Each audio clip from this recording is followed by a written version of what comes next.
Hello everyone, welcome back to Below Par with myself, Joe Lovery. So today then I'm at White Hills driving range and I am doing some wedge gapping. So as we know, I've had my new wedges. Hopefully you have seen the unboxing video. If not, I'm going to put a card for that one there now. So with the new wedges, I haven't yet had a chance to put them in front of my flight scope to really get an idea as to how far they go. And I tell you what, when I've been on the golf course, I have suffered because of it. I've found that definitely these are going further than my old set of wedges. I keep airmailing greens. I feel like my touch and feel is miles off to what it used to be, but we know that it's going to be down to the shafts. For those of you who haven't watched my PXG wedge fit, when we chose the shafts, we found out that those shafts for me help me control the distance, but also help me gain a little bit of distance as well with the wedges, because I always found they're way behind the pitching wedge. So what I'm going to do today, I'm just going to make sure that none of them need adjusting or bending, as in certainly the 50 I'm a bit concerned about maybe not keeping up with the pitching wedge, and certainly in my old set it didn't. So just intrigued to see that. But wedges I've got then are the 60, the 54, the 50 and the pitching wedge. So they're the ones I'm going to be hitting today. To keep it really nice and simple, all I'm going to do is going to hit 3 balls with each club. I'm going to start with full swings and then I'm going to go down to sort of like a shoulder height, between half and shoulder height swing, which is quite a controlled shot I like to play on the golf course when hitting into the greens. I don't always like to hit my wedges full. This might change with this set, but certainly my old set I didn't. So but just be interested to see as well what those yardages are, see how far out I am. I'll do a little voiceover for the data at the end. What we'll do to begin with is we'll start by warming up with a few shots. We'll get some cool panos of the flight scope, stuff we're using for today, and then we'll get going into the video. So just a quick one then, if you haven't already hit that subscribe button, I really appreciate it if you did so. It makes a huge difference on the channel and really helps support myself as a creator. So please, if you haven't already, hit that subscribe button and let's get going. So here we are then, moment of truth, time to actually hit some shots. So I've got the 3 or 4 wedges here. I've got my Sm8, so I've got the 60, the 54, the 50, and then I've got my Mizuno pitching wedge as well. So going to give these a hit, as say 3 balls with each one. I am using range balls today, but the great thing is I have got a range ball mode on the flight scope sensor, just helps adjust those settings ever so slightly. But yeah, I know they're going to come up just a fraction short, again, slightly up the hill. So I'm okay with that. I know how that's going to adjust, but gives me a really good baseline for a set of data of how far these go. So I'm quite excited for this, and hopefully it's going to help me shoot some lower scores again, because I'm not enjoying at the moment missing the green from sort of 75, 80 yards and airmailing it over the back or leaving it way short. So let's get into it, let's get going.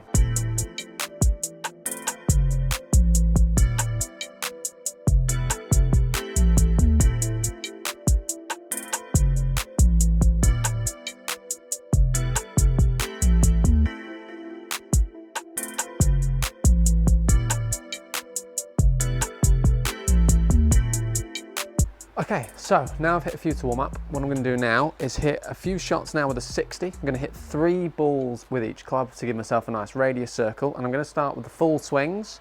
And once we get to the end, I might then throw some half swings in there as well. Obviously, we know it's going to expand the circle, but it's going to give me an idea. And obviously, hopefully we'll see some little groupings within those shots. So let's start with the 60 and let's see how far this goes. So I'm going to hit 3 balls with each club to get a reading. And the great thing is I've got it set on range ball on here, but also then all the balls are the same. So it helps me obviously link it back and make it all relevant.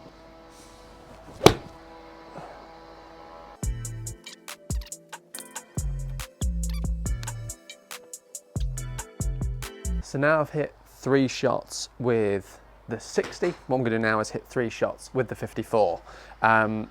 Already what's quite interesting is the distance of my old 54 was about a 75, 80 yard club, and by the looks of the data, the 60 degree has just done that. So let's try now the 54.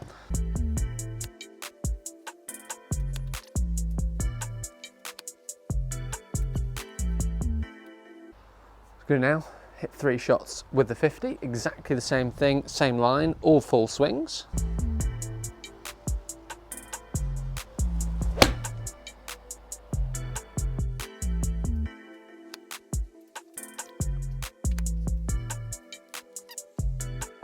And last but not least, obviously then 3 shots with a pitching wedge as well.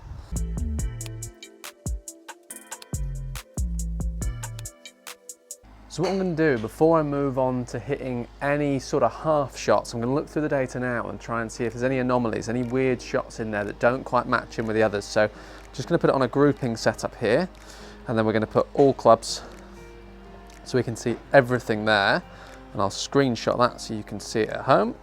So looking at that data then, we've got actually some quite nice progressive overlaps there. So what I'm going to do with the clubs where I'm not sure whether the data is in, I've picked up as in I think there's an anomaly in there. So for example, the 54 degree, I've got a wedge shot that's coming at 91.4 and I've got another one at 102 and then 97. What I'm going to do is going to hit 2 more shots with the 54 and then that'll then help me decide where that is, but also it's going to help with the average as well. Because obviously if I've hit it on here, there's a chance I am also obviously going to do that on the golf course. So with the 54, I'm going to hit 2 more shots. I'm happy with the 60. With the 50, I'm going to hit 2 more shots. So 2 more shots with the 50 and 2 more with the 54. So let's get back on that. Let's change that to 50. Let's hit 2 more shots with that. Make sure I've got the right club.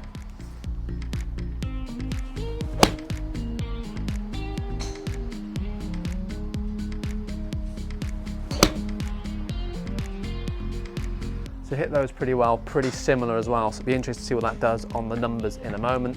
And then so I'm going to hit 2 more then with the 54 also.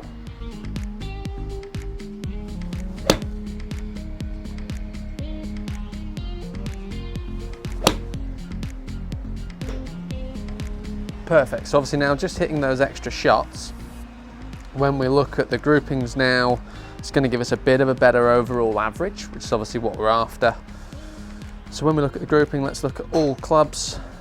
Okay, so looking at them there, obviously now we know there's going to be a gap between my 60 degree and the 54. I think that was very obvious when we were reading out the yardages. Now, obviously there is a relative overlap. However, I've got the 60 as a club that I can kind of play obviously around the greens.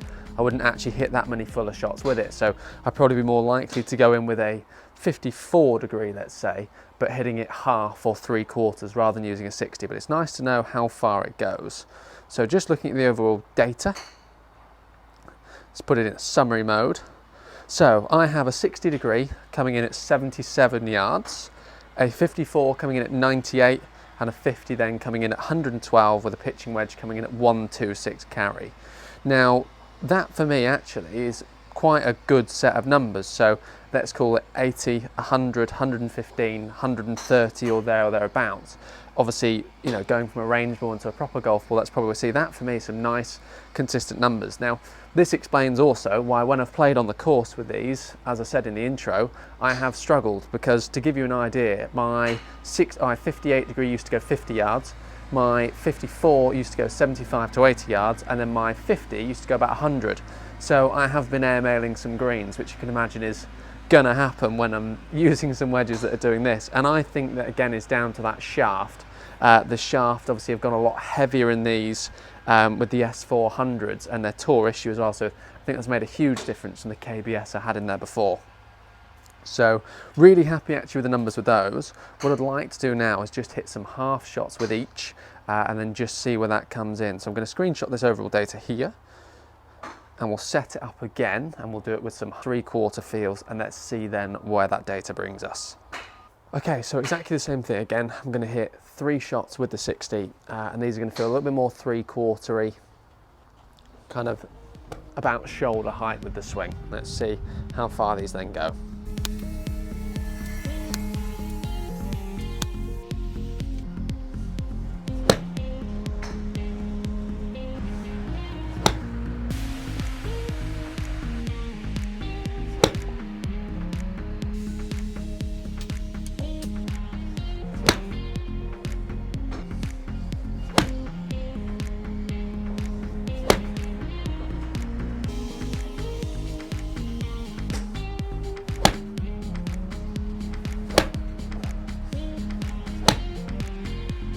So after hitting all those, I'm just going to have a quick look now and just make sure again there's no anomalies standing out, things that don't look right with the rest of the groupings. So pitching wedge 116, 117, 110, quite happy with that.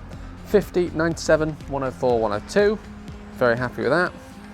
And then 54, 84, 80, 80, very happy with that. And then 60, 47, 55, 50. Again, I'm quite happy with that. So actually I'm not going to hit any more shots with these. So I thought it'd be quite cool then to do a bit of a side-by-side comparison between the full and half shots. So full shots being on the top here and the half shots being on the bottom. Now this is really nice for me to see as well because obviously these are my yardages for when I'm using the wedges. So the 60 degree then, full swing 77, half at 50. Full swing 54, 98 yards, half at 81. Full swing 50, 112 yards, half at 101, and then a full swing pitching wedge 126 with a half coming in at 114. Now the thing that really stood out to me is this, and I've drawn some lines on the piece of paper in front of me, is that I know now these are gapped really well in terms of I have a full swing 60 going 77 and then a really nice sort of half shot 54 that I enjoy playing comes in at 81. So I've got two different shots for that yardage. So let's say I didn't want the ball to spin as much, it allows me to control the spin a little bit more in that distance. Again, 54 full, 98 yards, half swing of the 50, 101. So again, I'm covering that area twice. And then 50 degree, full swing, 112. And then I've got that half shot pitching wedge coming in at 114. Just allows me to really cover all areas. Now obviously, inside of 50 yards is going to be a little bit more touch and feel around the greens with, let's say, whatever club I want to choose. But certainly that for me is awesome to have that yardage. Now, I think to remember these, I'm probably going to do 60 at 75, 54 at 100, 80 rather than 81, just to make it easier to remember. But I really like the fact that I've got just that set data there to make that easy. Now, also, I then also have obviously the radial sort of data, the circular sort of dispersion data, which will show that really clearly. When you see on the top and bottom, you'll see how effectively the clubs jump up one more. So the 60 obviously drops down, but then the 54 kind of comes and takes its place in terms of yardage. So really happy there with the gapping overall. I think now it makes sense why the old clubs perhaps felt a little bit more awkward to use, or sorry, the adjustment going into the new clubs felt a little bit awkward, because the difference there is enormous compared to what I was using before. Sort of as saying with the 60 or the 58 degree coming in at about 50 yards with a fullish swing. Well, now it's 77. You know, I've effectively jumped up a club, but I've always wanted that with my wedges. So I'm happy, and yeah, it's really nice to see them overlap as well as what they have. So there we go then. I have hit my shots with the 4 clubs. I've played the half to shoulder shot, and then I've also then played the full shots as well, and that's given me all the data. Hopefully you'll enjoy the little voiceover section I'm going to put into this as well. Not something I've done before, so I'm hoping that all goes to plan. Just better than me reading off an iPad screen here. But guys, thank you very much for watching. If gapping as well is something you haven't already done in your clubs, I'd highly recommend it. Certainly if you've got something new in the bag, I think it's really nice to kind of have that where you can then start to test how far your clubs go. For me, I do have some new additions on the way. I've got a new putter on the way and the new fairway wood as well. I'm not going to break the cover on those yet. I'm going to do some videos on those, so you've got those to look forward to. Though yes, unfortunately my Scotty Cameron is going, and I have my M2 3 wood as well, which is an absolute rocket that is also being replaced, and I'll explain why in those videos. So stay tuned, make sure again hit that subscribe button. Thank you very much for watching, and I'll see you very soon.